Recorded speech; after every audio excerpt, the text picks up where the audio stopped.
ঈদের পরপরই এত বেশি গরম পড়েছে, আসলে কোথাও বের হওয়ার তো সুযোগ নেই। তারপর কিছু তো করার নেই, ঈদের পর ছাড়া এরকম ছুটি আর হবে না। আর এটা তো পড়েছে আরও কোরবানি ঈদ। এরপরে আসলে বাচ্চাদের তেমন কোনো ভ্যাকেশনে ছুটি পড়বে না স্কুল থেকে। তো যার কারণে কি করার, সবাই মিলে সামার ড্রেস পরে বেরিয়ে পড়েছি একটা নতুন ঠিকানায়। চিন্তা করলাম সেই সাথে আপনাদের সাথেও ব্লগটা শেয়ার করি, স্মৃতি আকারে থেকে যাবে আমার চ্যানেলে। এবং আমার যে ডাইনি ওয়াল ফ্যামিলি যারা চান নাই এখনও সেখানে, তাদের জন্য একটা ছোট্ট ইনফরমেটিভ ভিডিও হয়ে যাবে, তাই না? সো আসসালামু আলাইকুম এভরিওয়ান, ওয়েলকাম টু ডাইনি ওয়াল ফ্যামিলি। আশা করছি যে যেখান থেকে আজকের এই ব্লগটা দেখছেন সবাই ভালো আছেন, সুস্থ আছেন, এবং আশা করি আপনাদের সবার ঈদ খুব সুন্দরভাবে সুস্থভাবে কেটেছে। আমাদেরও ঈদ আলহামদুলিল্লাহ খুব ভালোভাবেই কেটেছে, যদিও কোনো ব্লগ আকারে আপনাদের সাথে শেয়ার করতে পারিনি। কারণ আমার কাছে আসলে মনে হয় কোরবানি ঈদটা সবারই প্রায় একই রকমই যায়। ঈদের দিনটা সবার গোস্ত, তারপর হচ্ছে রুটি বানানো, এই সব কিছু নিয়ে রান্নাবান্না কাটাকাটি নিয়েই ব্যস্ত থাকা হয়। তো সেই জন্য আসলে আর শেয়ার করা হয়নি। তো এই তো বলতে বলতে কিন্তু আমরা অলরেডি চলে এসেছি কেরানীগঞ্জের।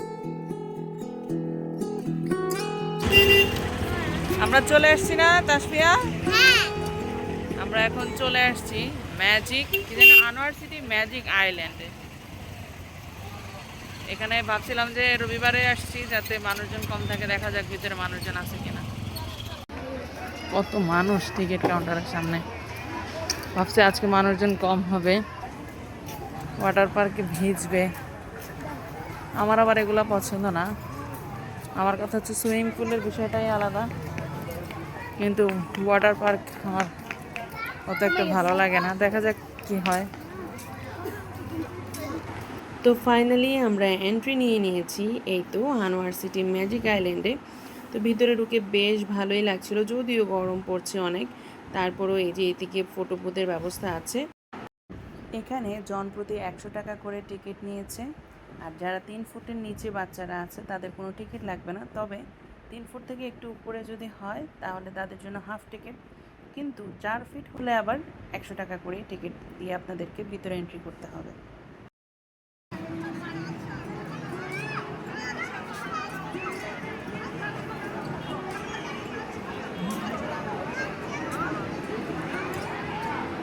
হাই, দেখেন পাগুলা কিভাবে নাড়ায়। ওরে বাবা, লেজও তো নাড়াচ্ছে কিভাবে, বিশাল বড়। হ্যাঁ, ওই যে একটা গাছ, চলো আমরা দেখি, গাছের সাথে কথা বলে আসি। চলো, কথা বলতেছে। এটা হচ্ছে টকিং ট্রি। দামিদ, এটা পড়ো, এটা পড়ো।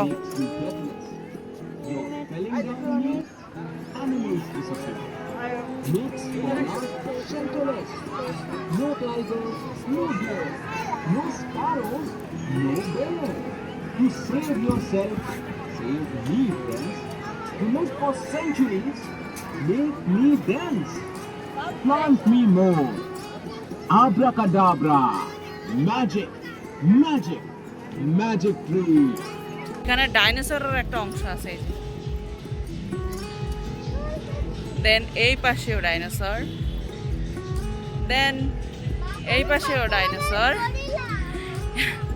এই পাশেও ডাইনোসর, এই দিকেও সব ডাইনোসর। মানে এটা একটা পুরোটা বলতে গেলে ডাইনোসরের। আর এইটা সব থেকে মজার, এই যে তারা গান গাচ্ছে, সুন্দর না তাসফিয়া? তোমার কাছে কেমন লাগতেছে? ভালো লাগতেছে। ওরই দেখেন কত বড় গরিলা, তাসফিয়ার সাথে দেখা করতে আসছে, দেখা যায়।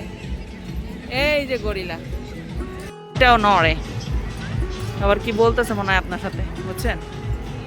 কারো যদি মনে দুঃখ থাকে, কারোর সাথে বলতে না পারেন, তাহলে এর কাছে চলে আসেন, এ আপনার গল্প শুনবো। এটা বলে একটা রেস্টুরেন্ট, সিরিয়াসলি। এখানে শপও আছে। এই শপটা মূলত সব থেকে বেশি কাজে লেগেছে যাদের হচ্ছে ওয়াটার পার্কে যাওয়া লেগেছে।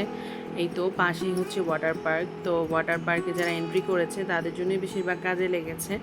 তো যাই হোক, আসলে ভেবেছিল ওরা ওয়াটার পার্কে যাবে, কিন্তু ভিতরে মানুষ এত বেশি দেখে আর ওরা যাওয়ার জন্য ইন্টারেস্ট ফিল করেনি। আমরা প্ল্যান করেছি যে পাশে আরেকটা পার্ক আছে, সেই পার্কে যেয়ে দেখি যদি ভিড় কম থাকে তাহলে সেটাতে ওরা মানে যাবে। যাই হোক, তো পরেই তো এখন হচ্ছে বাচ্চাদেরকে রাইডে উঠাবো কোনটাতে ভাবছিলাম। আসলে মূলত এই কারণে আমি বাচ্চাদেরকে মানে গাড়িতে আনিনি। ওর বাবা বলছিল যে উবার কল করে ওইটা দিয়ে আসার জন্য, যাতে বাইরে যেহেতু অনেক গরম, কিন্তু আমি জানতাম যেহেতু এটা একটা আউটডোরেই আমরা আসছি, তো এই অবস্থা এসিতে গাড়িতে করে এসে কী লাভ হবে, সেই তো বাইরে যে গরমটা ওদের তুলনামূলক আরও বেশি গরম লাগবে, সেই জন্য হচ্ছে যে আমি এটা অ্যালাউ করতে চাইনি আর কি। তো যাই হোক, এই তো খাওয়া দাওয়া শেষ, এখন আমরা বেরিয়ে পড়েছি আবার রেস্টুরেন্ট থেকে আর কি। কিন্তু বাচ্চাগুলা কিচ্ছু খায় না ঠিক করে, মানে এত গরম ছিল এতক্ষণ। এখন মোটামুটি গরম কমছে না তা আমাদের আব্বু? এখন মোটামুটি গরম কমছে। এতক্ষণ এত গরম ছিল যে মানে ওরা এই গরমে কিছুই খেতে চাইতেছিল না, দুজনের একজনও। তো এখন আমরা হচ্ছে বেরিয়ে যাব, বের হয়ে আমরা আরেকটা পার্কে যাব। পাশেই একটা পার্ক আছে, ওইটাও শুনলাম অনেক ভালো, যেহেতু আসা হয় না। হ্যাঁ সত্যি, এদিকে হচ্ছে পিকনিক করার জন্য এরকম একটা স্পট আছে। লাঞ্চ করার আগে আমাদের একটা প্ল্যান ছিল যে কিছু রাইডে ওদেরকে উঠাবো, কিন্তু আসলে বেশিরভাগ রাইডে ওরা ইন্টারেস্ট ফিল করছিল না। বেশিরভাগ বলতে কি ওইখানে গোনা 4টা কি 5টা রাইড হবে এরকম, তার মধ্যে বেশিরভাগই বড়দের রাইড। তো ছোটদের একটা ছিল, আমি হয়তো আপনারা ভিডিওতে দেখেছেন, মৌমাছি ঘুরতেছে এরকম একটা ছিল, আর এরপর একটা কারের ছিল। ওর বাবা বলেছে আর কি দোলনাটা থাকে ফ্লাইং চেয়ার, অনেকগুলো দোলনা যে মানে ঘুরে, ওই দোলনাটাতে উঠাবে ভেবেছিল আর কি। তো পরে ওইখানে সিরিয়ালে গিয়ে দেখে যে ওইখানে মেয়েকে অ্যালাউ করবে না, এই জন্য পরে আর কোনোটাতেই উঠে নেয়। ছেলের বলতেছিল যে ওর মাথা ঘুরাবে এটাতে উঠলে, সব কিছু মিলিয়ে আর আসলে ওইভাবে ওরা আর উঠেই নেয়।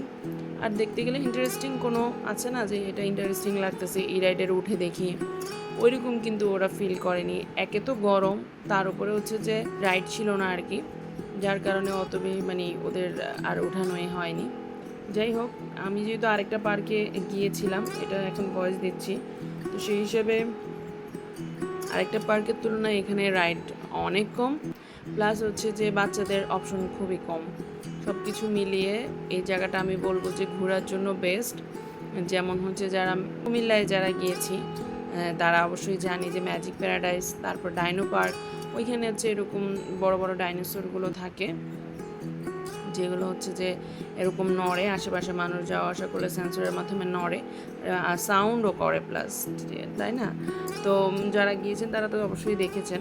তো সেই হিসাবে হচ্ছে যে যারা কুমিল্লায় যায়নি, আমার জানা মতো ঢাকায় এরকম কোনো হয়তো করা হয়নি কেরানীগঞ্জের এই পার্ক ছাড়া, তো সেই হিসাবে হচ্ছে যে এই পার্কটা হচ্ছে যে ওয়ার্থ ইট বলা চলে। ওই যে টকিং ট্রিটাও এখানে নতুন, তো সেই হিসাবে টকিং ট্রিটা নিয়েও বাচ্চারা খুব ইন্টারেস্ট ফিল করবে। অল ওভার হ্যাঁ, ছবি তোলার জন্য মোটামুটি ভালো একটা জায়গা বলা চলে। তো সব কিছু মিলে আমি মনে করি এখানে রাইড থেকেও বেশি আপনাদের মানে ছবি তোলা এবং ঘোরাটাই আসলে বাচ্চাদের জন্য বেশি ভালো লাগাবে আর কি। এই যে এখানে দেখাচ্ছি গাড়িতে ভ্রমণ করার জন্য টিকিট কিনুন 50 টাকা, তবে আমি এই গাড়ি দেখিনি, আমরা খুঁজতেছিলাম এদিকে কোথাও এই গাড়িটা আছে কি না। তো আসলে এই গাড়িটা দেখিনি, আর এত বড়ও না যে যেটার জন্য হচ্ছে এই গাড়ি দিয়ে ঘুরতে হবে, বরং আমরা সেকেন্ড যে পার্কে গিয়েছি সেটা তুলনামূলক আছে, আমি বলতে পারি যে বড় আছে, সেটার মধ্যে হয়তো এই 50 টাকা দিয়ে এরকম গাড়িতে যাওয়াটা ভালোই হবে। তো যাই হোক, অনেক কথা বলে ফেলেছি, আজ এখানেই বিদায় নিচ্ছি। নতুন একটা ব্লগে ইনশাল্লাহ আপনাদের সাথে হাজির হব। আপনাদের কেমন লেগেছে পার্ক দেখে, আর কারা কারা গিয়েছেন অবশ্যই কমেন্ট করে জানাবেন। ততক্ষণ পর্যন্ত সবাই ভালো থাকবেন, সুস্থ থাকবেন। আল্লাহ হাফেজ, আসসালামু আলাইকুম।